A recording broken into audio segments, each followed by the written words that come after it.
All right, letter G. So there's a chart there.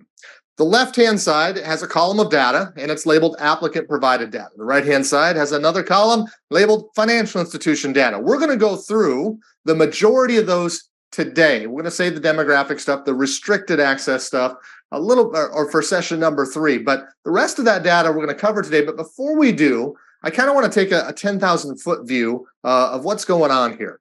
So the applicant provided data on the left-hand side. From a big picture standpoint, here's what we're looking at. This is data that you're going to have to inquire about, or you're going to have to ask questions or get information to arrive at the particular data point that's ultimately going to get reported.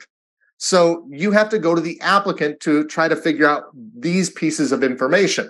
The information on the right-hand side, the financial institution data, I don't need that from the applicant. I'm going to be able to identify the unique identifier because I'm going to come up with what that is. The applicant's not going to provide that to me.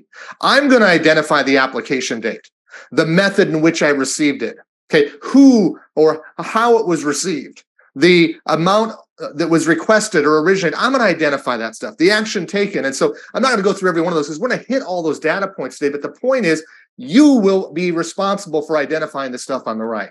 The stuff on the left, you're also responsible for, but you're going to have to make some requests. You're going to have to go and try to gather some information in order to identify what ultimately gets reported. And some of that is a little bit different than others as we go through that list. Sometimes it's applicant provided data, but maybe they're not going to give it to me. They're going to give me enough information that I can go find the data point, like the NAICS code. They tell me what kind of business they're in, and then I go identify the applicable code. So I maybe don't get it directly from them. You'll see kind of how that plays out as we go through the session here today.